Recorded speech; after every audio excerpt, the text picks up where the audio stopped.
Etienne Kondo, je suis éleveur de vaches montbéliardes à Premier, de chêne 1, et je suis syndic du village depuis bientôt 20 ans. Oui, alors le contexte de l'époque était que les vaches simmentales de l'époque faisaient très peu de lait. Et l'évolution de la génétique n'était pas à l'ordre du jour. Donc on s'est tourné vers la race montbéliarde qui était beaucoup plus laitière et qui a été dans un processus de sélection engagé.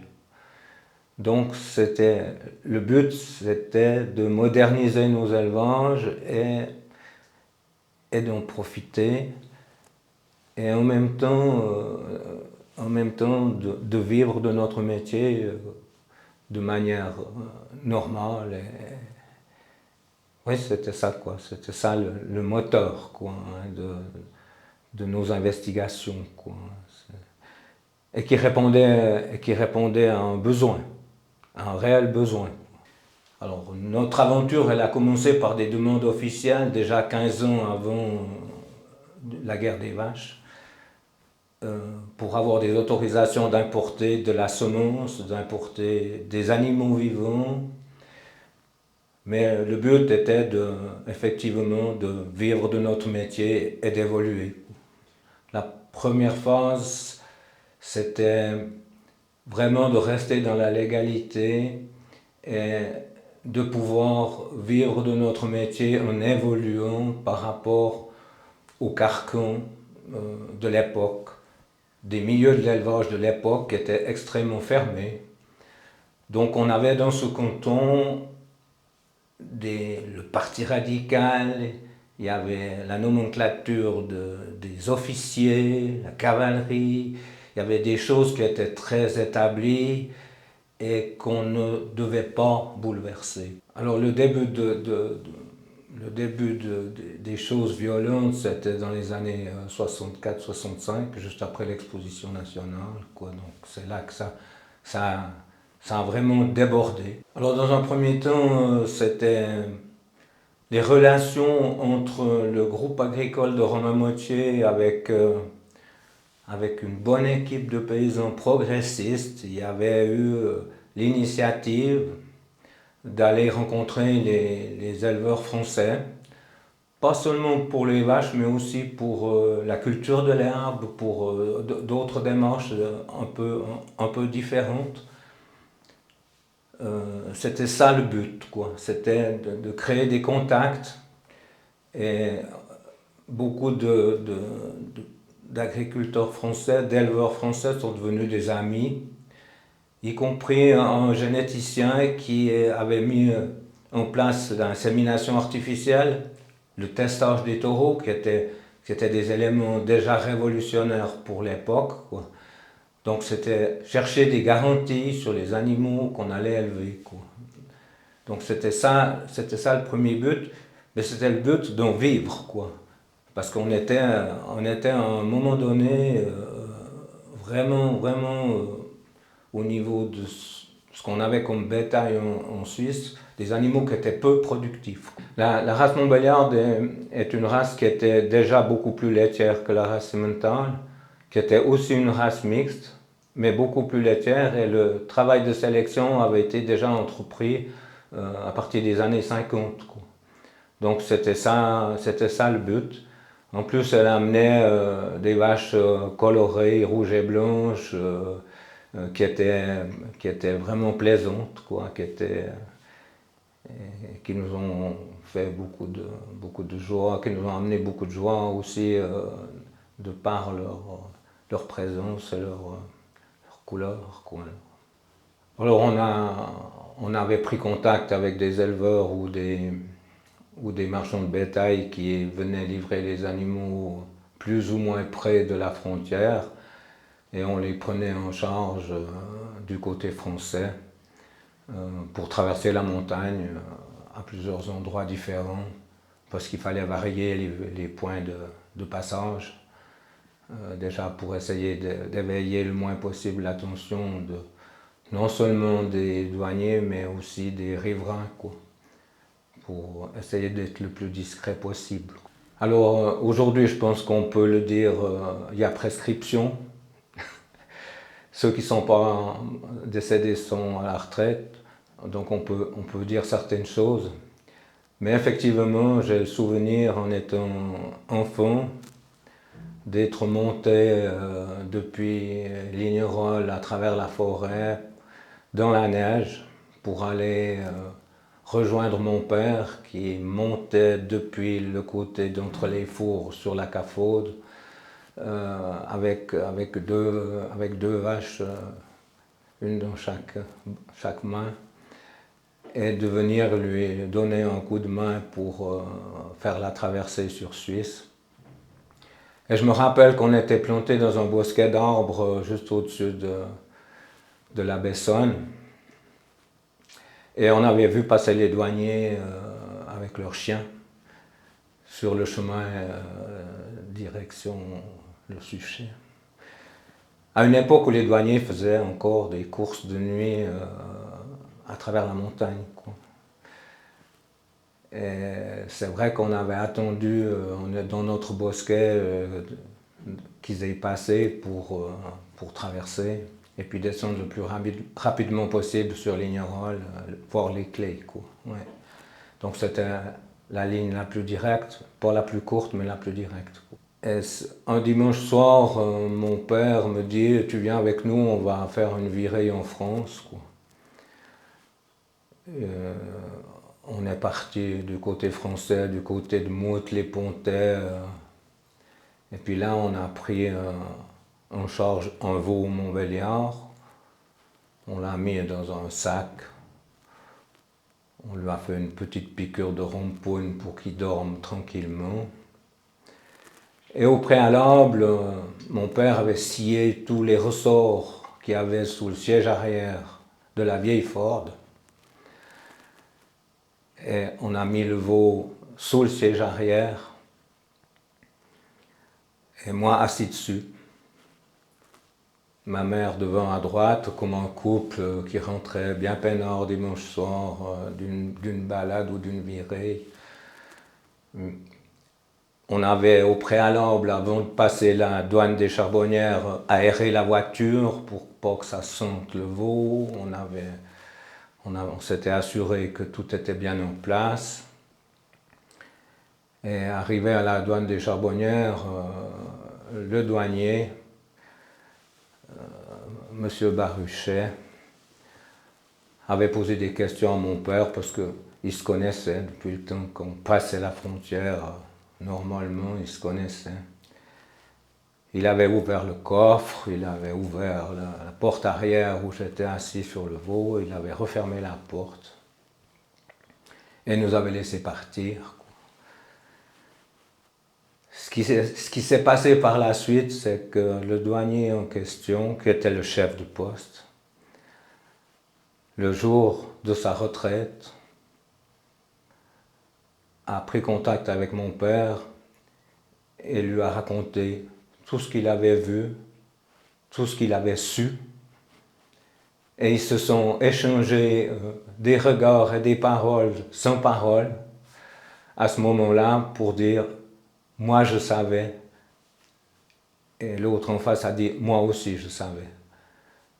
Donc c'était pour dire que il y avait des gens aussi qui étaient des humains, pas seulement des fonctionnaires. Et puis c'est vrai que je rends hommage à tous ceux qui nous ont aidés d'une manière ou d'une autre, fonctionnaires ou pas, par sympathie, par humanité, je dirais. Parce que l'excès de zèle et la mauvaise foi, ça existe aussi. Ça existe chez les paysans, ça existe chez les fonctionnaires, ça existe dans les autorités de ce pays. Il y a tout ça. C'était année 68, 69. Donc la configuration des lieux a un petit peu changé. Mais effectivement, on avait traversé le plateau de la Tiolle, là, au-dessus, quoi. Et puis on était arrivé là dans cette forêt avec nos deux vaches. Et On s'est arrêté au milieu de la forêt. Il y en a un qui est resté pour tenir les 2 vaches. Puis il y en a un qui est descendu tranquillement dans la forêt pour surveiller le chemin, quoi. Et au moment où qui s'approchait, il y a les douaniers qui ont passé, avec 2 douaniers, 2 gardes frontières qui ont passé avec leur berger allemand. Par chance, il y avait de la neige partout, ils n'ont absolument rien senti de notre présence, quoi. Et puis le père me dit, mais ça va bien, comme ça on sait qu'ils ont passé, quoi. Ouais. Et puis après, on est redescendu sur Lignerolles, quoi, hein, donc sur le petit chemin, l'ancienne route qui est descendue sur Lignerolles, jusqu'en dessous du village de Lignerolles, donc dans un petit bois en dessous des clés, là, où on a chargé nos bêtes là, dans une bétaillère, un tracteur, quoi. Tout ça au milieu de la nuit comme des grands, quoi. Ouais. Et les animaux, c'est assez drôle, mais les animaux, une fois que vous les avez à la corde, qu'ils ont compris qu'ils devaient vous suivre, quoi. Ils vous suivent, quoi. Parce que vous êtes leur guide, quoi. Et je peux vous dire que quand vous avez déjà fait une traversée de montagne, après les bêtes, elles vous suivent vraiment bien. C'était quand même, émotionnellement parlant, on en a vraiment pris soin, quoi. C'était... Alors il y a eu cette époque-là, et puis après il y a eu toutes les difficultés qu'on a eues en suivant dans la démarche, quoi, parce que on leur avait enlevé les marques d'identité française, et puis on n'avait rien à leur mettre du côté suisse, parce qu'il fallait des certificats pour enregistrer en Suisse. Et puis ça a été très compliqué, mais c'est là qu'un peu la politique est venue un peu à notre secours, quoi, au niveau du canton, parce qu'il y a eu des interpellations politiques aussi au Grand Conseil, au Conseil d'État aussi. Et puis après qu'on a trouvé une solution pour identifier ces animaux, donc en les tatouant aux oreilles avec des numéros pour arriver à les répertorier puis les mettre dans le système, quoi. Mais ça a pris des années. Et puis 60 ans après, il y a encore des gens qui se rappellent de la situation et puis qui vous en parlent, quoi, hein. Mais ça a tendance, voilà, quoi. Les anciens disparaissent et puis les souvenirs aussi, quoi. Ouais, à 12h30 aux informations, à 12h30 à la radio Suisse romande, on avait réussi à faire passer une information par un journaliste qui était, je dirais, entre guillemets, acquis à la cause, qui a réussi à faire passer au flash de 12h30 une information comme quoi les paysans devaient se réunir à la douane de Valorbe. Alors il n'y avait pas beaucoup plus d'explications, mais il y avait une espèce de code qui avait été donné. Et effectivement, à 13h30, il y avait, selon les chiffres estimés, moi je pense entre 120 et 150 agriculteurs, d'après ce qu'on voit sur les photos. J'étais de la partie, et les douaniers ont commencé à s'agiter quand ils ont vu que tout ce monde qui s'attroupait devant la douane, poste de douane du Creux. Et ils sont venus aux explications vers mon père qui leur a dit qu'on allait forcer la frontière avec 12 vaches montbéliardes. À ce moment-là, ils ont commencé à dérouler des barbelés en travers de la route, stopper la circulation. Et au moment où le camion français est arrivé du côté de Puy-Jougne, que les vaches françaises avaient été dédouanées officiellement du côté français, les vaches ont été déchargées du camion entre les 2 douanes. Et à ce moment-là, les paysans ont traversé la frontière par-dessus les barbelés, par les bordures, pour aller prendre en charge ces vaches. Et là, il y a eu un grand moment d'incertitude à savoir comment on allait passer, quoi. Et au bout d'un moment, mon père a pris la décision de descendre dans la rivière, quoi. Donc les paysans avec les 12 vaches et tout le monde qui suivait sont descendus dans la Jougnole, à l'époque où il n'y avait pas encore la place de parc des camions. Et on a traversé la rivière, bon an, mal an, avec les vaches, avec les douaniers qui essayaient de nous barrer la route, quoi. Mais on est tous arrivés de l'autre côté de la rivière, et puis à un moment donné, quand on est arrivé sur territoire suisse, et puis qu'on est remonté direction Balaigues, là les douaniers se sont énervés. Et puis là, ça a commencé à tirer, quoi. Alors par chance, il n'y a pas eu de mort, il y a eu juste un blessé. Mais ils ont crevé les pneus d'une voiture qui venait en sens inverse au moment où on avait voulu charger 2 bêtes dans une bétaillère. Et les bêtes ont été acheminées ensuite avec la gendarmerie et la douane qui étaient mêlés aux éleveurs jusqu'à la Maladère, là, entre Balaigues et Lignerolles. Les vaches ont été mises là pour la nuit, quoi. Et à 2 h du matin, malgré les serments et les promesses de la direction des douanes et de la gendarmerie, les gendarmes et les douaniers armés jusqu'aux dents sont venus charger les vaches de force. Et à 5 h du matin, elles étaient tuées à Lausanne, quoi. Alors ça a été un élément extrêmement fort et violent. Et encore aujourd'hui, c'est quelque chose qui m'impacte, quoi. Ouais.